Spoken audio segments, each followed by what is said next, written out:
Hello everyone, I'm Priyadarshini Mara, faculty at the Department of Buddhist Studies, University of Delhi. Today I'm going to discuss with you module number 26 of Philosophy of Buddhism, paper number 11. This module is titled as Nagarjuna on Two Truths. So when we talk about, let us see the title of it states that Nagarjuna on two truths. So what are these two truths? First of all, you need to understand that these two truths are divided as the empirical truth and the conventional truth, which is also known as empirical truth, and the other truth is the ultimate truth. So when we talk about the empirical truth, we stating it to be Samriti Satya, which is mere appearance of truth. And when we're talking about the ultimate truth, it is the Paramarth Sat.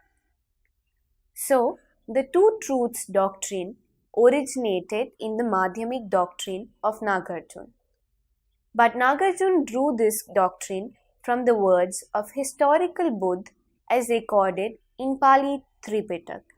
So when we look at Pali Tripitak, it is believed that when Nagarjuna talks about the theory of two truths, it was picked up from the Pali Tripitak, and in the Kachayan Goth Sut of Samyukta Nikaya 12.15, the Buddha said, by and large, Kachayan, this world is supported by a polarity, that of existence and non-existence. But when one sees the origination of the world as it actually is, with right discernment, non-existence with reference to the world does not occur to one. When one sees the cessation of the world as it actually is, with right discernment, existence with reference to the world does not occur to one. So let me repeat this again for you. This particular passage is picked up from Kachayan Goth Sut, and this Kachayan Goth Sut belongs to Samyukta Nikaya 12.15, and it is believed according to the Pali Tripitak that Nagarjuna picked up his doctrine of two truths from this particular suit. So it is said that the Buddha said, by and large, Kachayan, this world is supported by a polarity, that of existence and non-existence. But when one sees the origination of the world as it actually is, with right discernment, non-existence with reference to the world does not occur to one. When one sees the cessation of the world as it actually is, with right discernment, existence with reference to the world does not occur to one. So this is the whole idea or the doctrine or the teachings where it is said that the existence and non-existence are the two polarities that make up or that constitute a world. And when a person sees this origination of or the evolution of the world as it actually is, with right discernment, non-existence does not occur to one. So when you see it with right discernment, when your mindset is in that right way, then non-existence does not, with reference to the world, does not occur to one.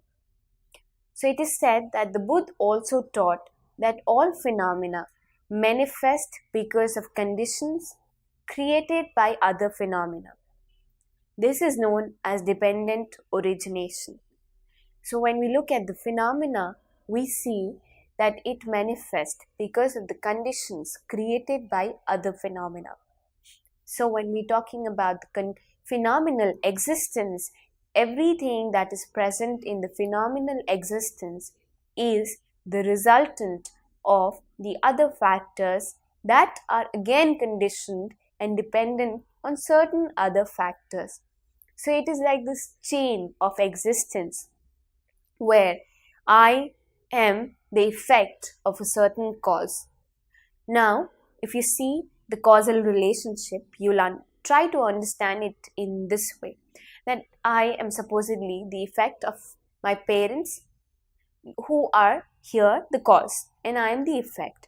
Now, tomorrow or in the future, this same effect, which is me, becomes the cause for another effect, which will be the generations to come. So, this cause and effect theory plays a major role in understanding the phenomena as well as the ultimate. When we talk about the cause and effect, we see that every cause has an effect, and that very effect becomes the cause for some other effect to come in future. So it goes on moving in a chain, and this cyclic order cannot be destroyed, and this leads to the suffering of humanity. Only once you realize that this cyclic effect of pratitya samutpad or dependent arising is the main reason to let you or to keep you in the cycle of birth and rebirth, and eventually takes you to suffering. It is this realization that takes you above all the suffering. But what are the nature of these conditioned phenomena? Nagarjuna's philosophy of the middle way or Madhyamik school of Buddhism shows how the two truths are different, and yet despite this difference are critically the same. So when we talk about these two truths, which is the conventional truth and the ultimate truth, we see that here we're talking about two different things. One is conventional and the other one is ultimate. But do you really think that the two are different? See, they are different in certain categories, but they are related to a greater extent. There are two kinds of realities. One is what we call conventional reality or samvriti sat, and the other is the ultimate reality or the parmarth sat. Conventional realities are the reference points of ordinary conceptual thought, which is known as panyati, and conventional modes of expression, which is known as vohar. So when you look at these conventional realities, you see that they are the reference point of ordinary conceptual thought, which is known as panyati, and conventional mode of expressions, which is known as vohar. They include such entities as living beings, persons, men, women, animals, trees, plants, mountains, and so on. All those things existing, whether they're living beings or non-living beings, but whatever constitute this phenomenal existence, that all comes under conventional reality. One understands and gives name to these according to their shape, form, color, etc. So when we talk about the existence in the conventional reality, things are dependent, as we've talked earlier also, things are dependent on many other factors for their existence. So there's no one particular identity as such. But suppose when we say that there's no particular identity of anything, then how do we define things? How do we talk about those things? So for this particular purpose, to be able to comprehend, to communicate in verbally in a better understanding manner, we use or we give names to those particular things. For now, supposedly there's a table. Now table is a combination of 4 legs, either made of iron or wood or any material for that matter, and the top is used for writing, and it is probably, let's take wooden table. So it is made up of wood. Now, once you remove 4 legs of that table, will it still remain a table? No, it won't remain a table. So table is a conglomeration or an amalgamation of many other factors that makes it a table. And now, tomorrow, if I show you a piece of wood lying and I tell you that that is your table, would you agree with me? No, you wouldn't agree with me, because there's a certain structure and formation which is referred to as table. Nothing other than that. The chair that I'm sitting on cannot be called a table, because in our understanding of a table, it is of a certain form, certain structure, and it is required for a certain purpose.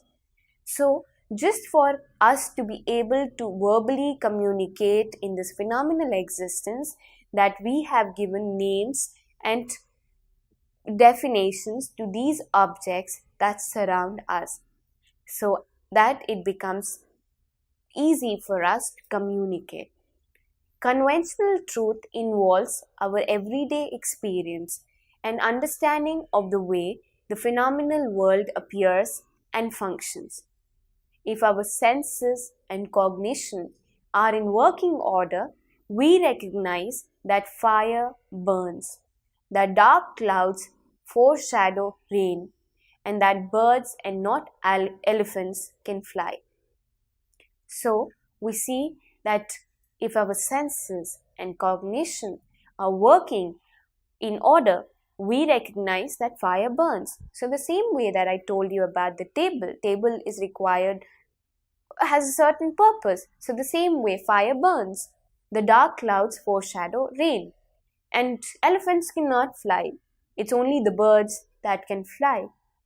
So, this understanding is necessary, and it is mere understanding of things that surround us. Conventional truth is our agreed upon identification of things and how they work, and this understanding directs our worldly activities. So see, when we talk about conventional truth, when we're saying that everything that is existing is a mere illusion or is dependent on many other factors for its existence and has no identity as such.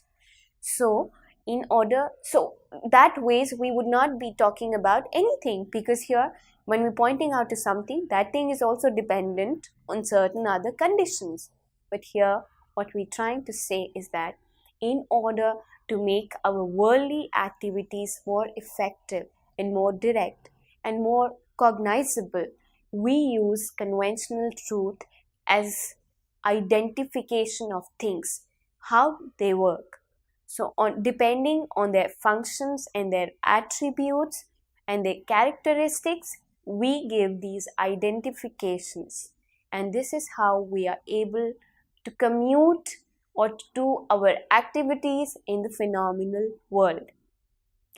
Conventional truth includes what is called valid cognition, because it is able to distinguish conventional truth from conventional falsehood, an important difference.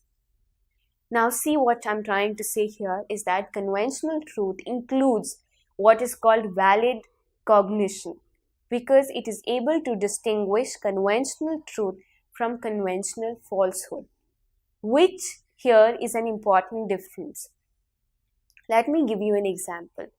There are consequences in distinguishing a snake from a rope, and that sense of being right matters.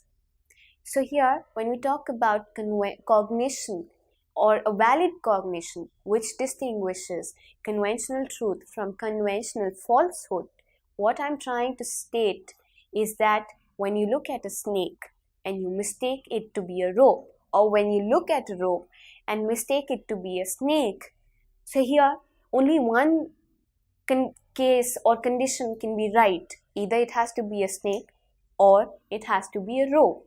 So in order for that valid cognition that the thing that is lying in front of me is a rope with affirmation and with validity, or is a snake with affirmation and with validity.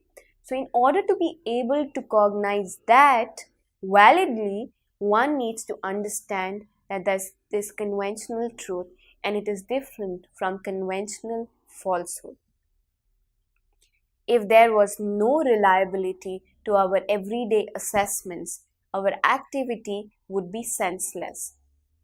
There is a coherence so that conventional truth cannot be constructed randomly or simply as we choose.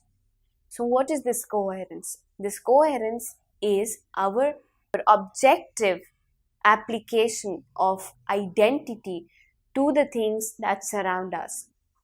However, our conventional reality is also deceptive. Objects, both coarse as in a rock and subtle as in thought, appear as distinct entities when they are not. Phenomena are mistakenly perceived and conceptualized as self-established, each with their own core nature that makes them what they are.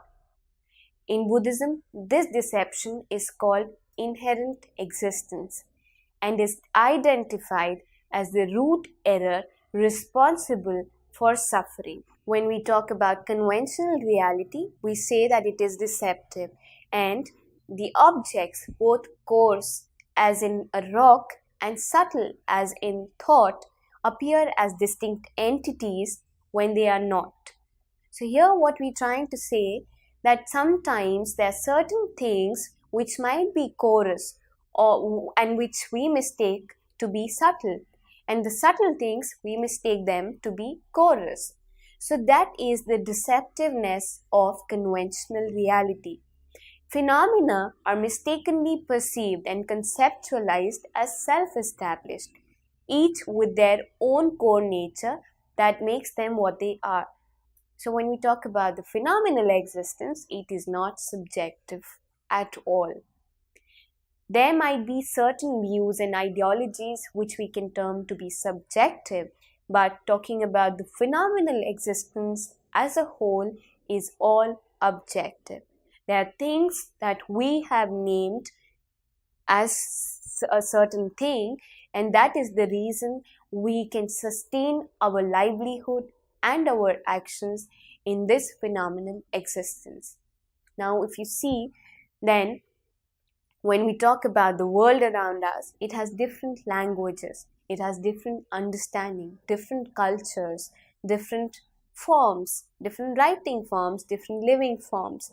So if I know only English, and if I go to a Spanish-speaking nation, I will be having difficulties because the Spanish-speaking nation has certain objective language or objective actions that they perform together, and I cannot lay my own subjective rules, or I cannot lay my own subjective knowledge.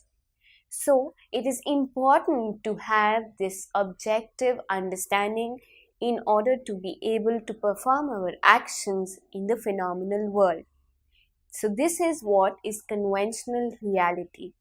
Through examination and analysis, the middle way school asserts that no independent phenomena exists whatsoever. While objects appear to exist as separate things, this sensory cognitive appearance is illusory.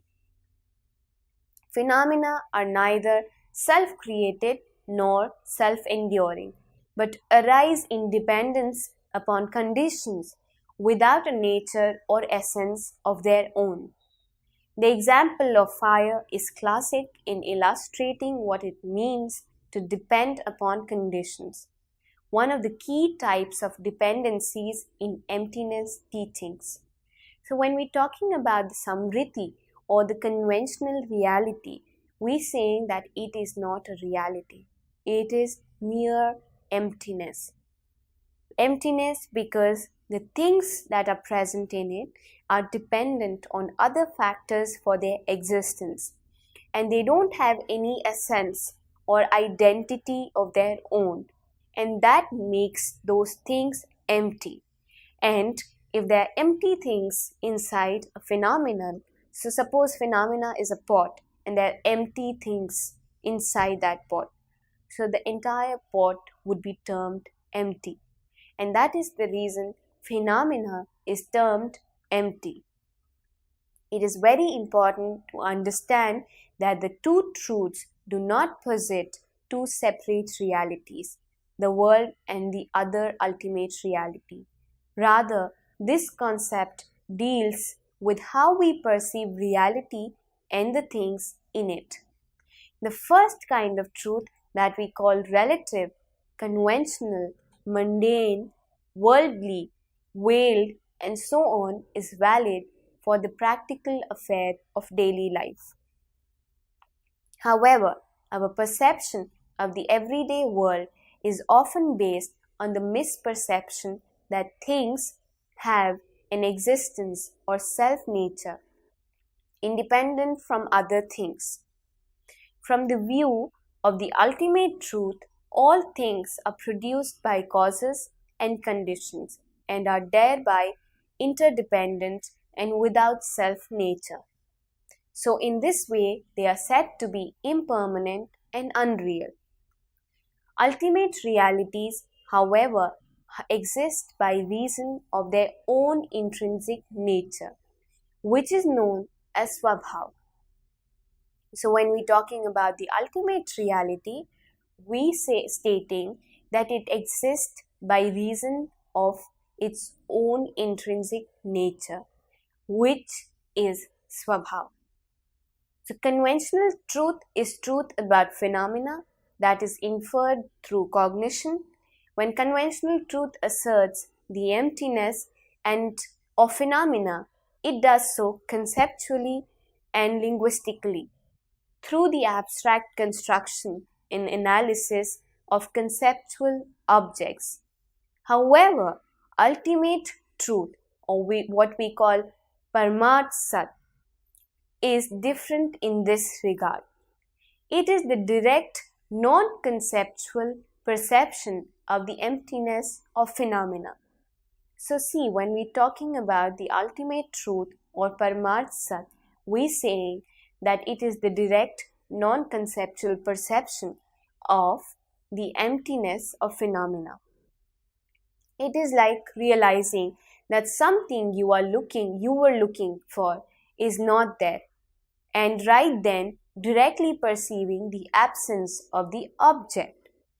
So when you're looking at something or when you're trying to find out something, it is not there, directly perceiving the absence of the object. The ultimate truth of emptiness is not mediated by thought at the time of apprehension. It is not a conceptual realization. There is no reification involved, no subject-object duality present. An absence is objectless, non-deceptive, free from conceptual construction. When the inherent existence of an object or property is looked for using ultimate analysis, as in the example of fire, it cannot be found. So when we're talking about this inherent existence of an object or a property that is looked for using ultimate analysis, it cannot be found. The same way, a fire cannot be stored up in a particular place, but it comes into existence the moment there are certain steps required to bring it into existence. A shift then occurs and the mediator experiences a vacuum, directly perceiving the absence. With practice, as one continues to negate the inherent existence of all kinds of objects as well as processes such as motion and cause and effect, emptiness being global and ultimate truth that, as implied by its name, applies to everything. The illusion of inherent existence is dispelled. When one is no longer ruled by the attraction and aversion that accompanies the reification of phenomena, equanimity is finally possible. From the ultimate standpoint, There are no phenomena, or for that matter, standpoints. Being dependently arisen, phenomena are ultimately undefinable, which includes finding that they are empty. The conventional designation of objects requires conceptual boundaries in which to single things out, and ultimately there are no boundaries, no independent things to designate. Objects are a conventional construct. Only the conventional can name things as empty conceptual abstractions. Ultimate truth for Nagarjuna is the truth of an enlightened clarity, which does not mistake the conventional for something essential. This is where emptiness comes in, as Nagarjuna teaches that all things are empty, and all understanding of this emptiness leads to a greater truth of the way things really are. Of course, fundamentally, there is no real difference between the two realities, as this, a truth of the highest meaning, posits the individual existence cannot be grounded outside the context of everyday experience, thereby linking the two realities into one. In other words, a higher truth is based only on conventional reality, not on metaphysics.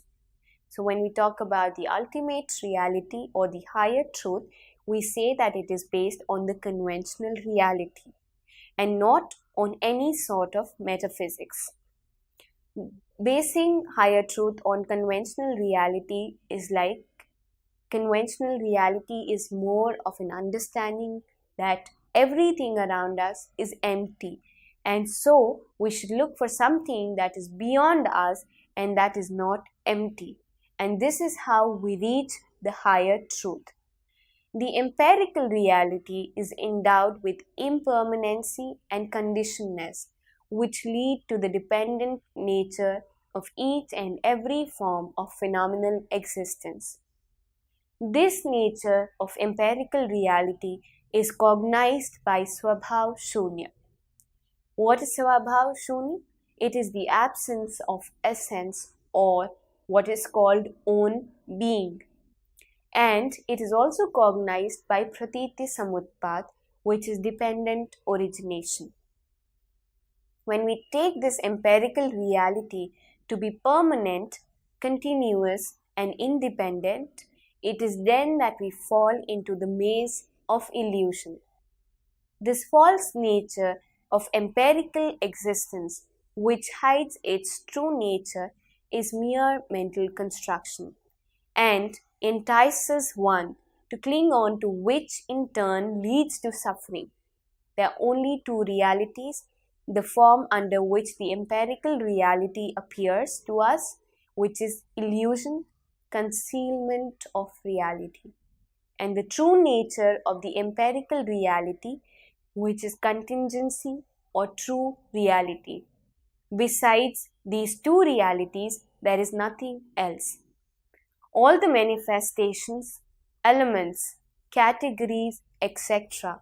of the empirical reality, when they are analyzed, must be denied as really existing.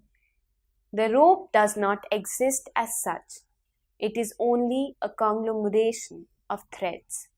The threads do not exist as such. They are only a conglomeration of filaments, and so on. So when you look at this particular example, it is quite an interesting example. When you talk about rope, what is a rope? Rope is a conglomeration of threads. And what is a thread? Thread is further conglomeration of filaments. And this goes on and on. So there are these factors that combine together to make up a thing, and a thing cannot exist on its own. So this non-existence of any individual essence is what we term shunyata or emptiness. Liberation can be obtained only through the complete and lasting cessation of all mental activity, which is to be obtained through great personal effort. Of course, death does not signify the cessation of mental activity, since that death is followed by a new birth for the man who has not liberated himself. Therefore, the total cessation of this cycle of birth and rebirth is cessation of all defilements and attainment of ultimate liberation, which is nirvana. So, when we talk about the two truths here according to Nagarjuna are Samriti Satya and Paramarth Satya. Samriti Satya points out to the empirical reality, which is merely a concealment of reality. And the second is the ultimate, which is actually real. And in order to attain the ultimate, one needs to understand the samriti or conventional truth. It is very important that the conventional understanding leads to the ultimate understanding or the ultimate achievement. And this is the theory of two truths that is given by Nagarjuna. And it is called the theory of two truths, Samriti and Paramarth. Thank you.